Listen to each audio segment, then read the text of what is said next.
I think I am live. I don't know for sure, but I think so. We're going to give this a second just to make sure that it is going live. I believe it is, but we'll just make sure.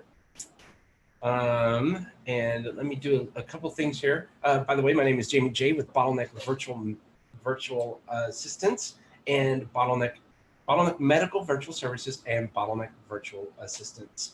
And super excited today to be talking about a pretty incredible topic, in my opinion, growing your business using the right system.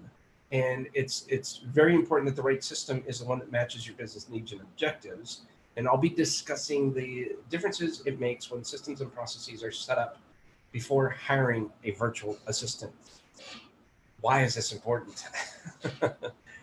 Let me tell you why. So I'm going to go into this here in just a second. Let me go ahead and post this to one more place before I really get into this here. Let's see.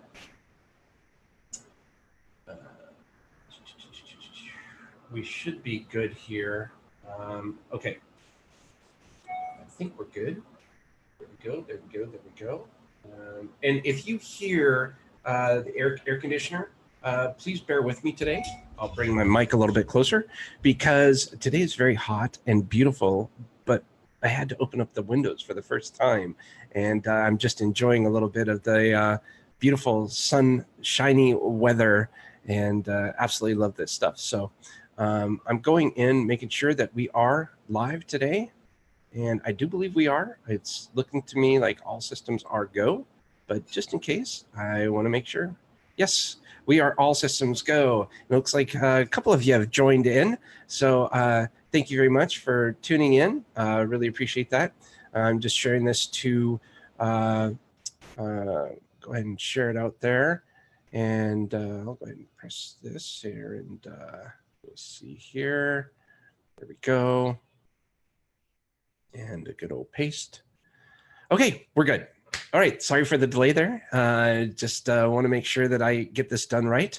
So today I'm going to be talking about the importance of setting up systems and processes prior to hiring your first staff member. So the perfect audience is for this video today is if you are considering hiring somebody, don't know if you're quite ready to or not, or you have hired people in the past, maybe they have worked out, maybe they haven't, but you're wondering what you can do in order to make sure that you are hiring the right person, you're exactly the people that should be listening to this Facebook Live today. So my name is Jaime J. I'm the Manager Director and founder of Bottleneck Virtual Assistants, and I am the Managing Director and co-founder of Bottleneck Medical Virtual Services. And I've learned a lot. We've over the course since 2006 is when I hired my first virtual assistant and enjoyed the process so much that I made it my living. So some of the things that we do here to ensure that we are hiring correctly is come from a lot of experience, and I want to pass some of that on to you. First things that you must do is my favorite mantra that I learned from a good friend of mine, Scott Beebe, said, do something as if it's the last time you're ever going to do it. Meaning anything that you do in and or around your business, document how it is that you complete a certain task.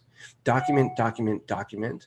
This little baby steps of how do you check your email? How do you log into your CRM, your EHR, and little things like this. If you can document the steps, a step-by-step process and how you complete a certain thing the next time you do it, it's going to be of great benefit to you. The reason why is because now you're building out a system, a process, a workflow, if you will, that you can then in turn and hand off to somebody else that can do the work 80% as good as you or better. What's nice about this is many times, and this is one reason why I love remote-based workers, because it almost forces me, no, it does force me to write out a system and process so that they're able to follow exactly what it is that I'm expecting them to do a lot easier. It does two things. It makes them a lot happier because they're in a world that they know what they're doing is exactly what they should be doing. And for me, it really helps with the communication. Some of the things that you'll find too is, and this can happen before you're even thinking about hiring anybody. And it could be for a remote staff. It could be for somebody that's coming into your brick and mortar store. It could be for anything. Document, create these systems, create these processes. And you're going to find that when it does come time, or if you need to maybe look for a replacement or look for a new position, you're ready. A couple things that I want to review on these systems. Again, we have the 6-step hiring formula. Hats off to Scott Beebe for helping me with this. And if you would like to learn more about Scott Beebe, you can go to mybusinessonpurpose.com and check out what he has to offer there. He's an amazing systems and processes fella. Sidebar. But one of the things that we do is the first step is called the delegation roadmap. And in that, what you'll do is you're going to list out all the tasks you do in a given day. You're going to assign, and two of the values that you're going to assign to each one of the tasks that you list down is, one, is this something that you enjoy doing that you must do? For instance, this Facebook Live, I enjoy doing this, right? Or is it something that completely drains you of energy? I love doing podcasts. Check out the show at the podcast at Cultivate Strategy. You can look at it at culture.bottleneck.online. Love that. I do not like doing the editing. Mike D, on the other hand, our amazing editor, absolutely loves it. So he takes that over and enjoys that process. The second part of a task that you want to identify is, can you delegate this to somebody that can do it at 80% as well as you can or better? Once you find out all the tasks that drain you of energy and that you can delegate, now you're forming what leads to a second step in our 6-step hiring formula, a job roles and responsibility. Take out all of those tasks that drain you of energy, that somebody else can do on your behalf, probably better than you. And now you have a job roles and responsibilities. So remember, the first thing we did is we documented the processes, right? Step by step on how you do things. And then we attached tasks to those. So then now we're putting them into a job roles and responsibility so that when you do talk to somebody, you can say, hey, look, here's your job roles and responsibility. Here's the task that I need done. And by the way, this is exactly how I'd like for you to complete the tasks. Now, one of the things that I enjoy doing is I enjoy having our internal staff do their own job roles and responsibilities, write out what they believe their tasks are to be done and how to get them done. And then I also like to have them look at the workflows and the processes, because probably 60, 70, 80, 90% of the time, they're actually going to improve those processes because they're focused on that daily, whereas I'm not. So those are some helpful tips in the importance of how to have systems and processes in your business so that when it does come time to hire, you have a really good inclination of what you need done and how it's going to be done so that you can clearly communicate that to someone else. If you're wondering, if you're kind of teetering back and forth on whether or not you're ready to hire, go through this delegation roadmap and create a job roles and responsibilities. And in doing so, you'll be able to identify, do you have enough tasks that you can delegate out? The other thing is, do you have enough money? Are you at a point to where your income is there and can you afford to have an assistant? That's another thing that you want to be cognizant of, I think is pretty important. But there's also a fine line too. Like if you're just on that border where, yeah, I can afford them, but I don't want to stress myself out. Be careful not to get in the way of yourself here. It took me a long time to just pull the trigger and go for it. But once I did, it freed up so much time that I could really focus on the 30,000 foot level, the sales, the meetings, the marketing. I could really focus on some of that to where we really started having a lot of fun. And I didn't have to worry about the mundane details, the accounting details, the bookkeeping details. But it was kind of scary the first time I went out and had somebody doing my social media or checking my emails. So keep in mind, you want to make sure that you're in a financial position to do this, but you also want to make sure that you're not getting in your own way. So that would be my advice to you there.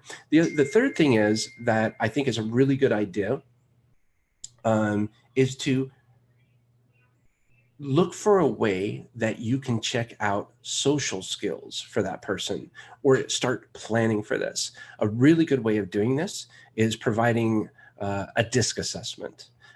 DISC assessments are fantastic. I absolutely love them. We do them here internally, and we offer them for all of our clients to do them. If you would like to do a DISC assessment yourself, let me know. We offer DISC assessments. And what I really found is cool about some of the things that we do here with a DISC assessment, it lets you know how to talk to somebody. It's pretty amazing when you get little tips and tricks and learn how to effectively communicate with your staff. And this is important, especially during that hiring phase. So you really want to look into those soft skills. That would be my recommendation. And so if you don't know, or if you haven't taken a DISC assessment, I highly, highly, highly recommend doing so, or at least looking into it. And there's some free DISC assessments out there. DISC stands for DISC, dominant, influence, steadiness, and conscientious. And it based on an assessment, it attributes a score on each one of these different areas of the assessment. And what you're going to do is it's going to help point out that perhaps their strengths, maybe more importantly, their weaknesses, but it's definitely going to help you communicate with them. So if you want any more information on the DISC assessment, please reach out to me. Again, my name is Jaime J. I'm the founder and managing director of Bottleneck Virtual Assistants. I'm the managing director and co-founder of Bottleneck Medical Virtual Services with the wonderful podiatrist, Dr. David Lorino out of Arizona. So to quickly recap, the first thing you want to do is you want to document everything you can. The second thing that you want to do is that you want to create a task list, a delegation roadmap, and assign all the tasks you can delegate to someone else who can do the job 80% as well as you or better by completing a job roles and responsibility. And the third thing is check for social skills, right? Now, do a DISC assessment. There's a bunch of other tests out there, but these are three things that'll really help you systemize your business when you're preparing to hire somebody. And so I hope that this helps you out. At any time, feel free to reach out to us, info@bottleneck.online. We look forward to working with you or answering your questions, anything like that. Other than that, though, make it a great day. Again, we podcast is culture.bottleneck.online, and the name of the podcast is Culture Eats Strategy. Some unbelievably fantastic guests been on there. Brian Scudamore, Jonathan Cronstedt, the president of Kajabi. Oh my gosh, FreshBooks CEO Mike McDermott. It just goes on and on. There's a lot of great people in there. So hopefully you get a chance to listen to what they're talking about as far as communication and culture within their organizations. So hats off to you. Make it a great day. We'll talk to you all again soon. All right. Bye for now.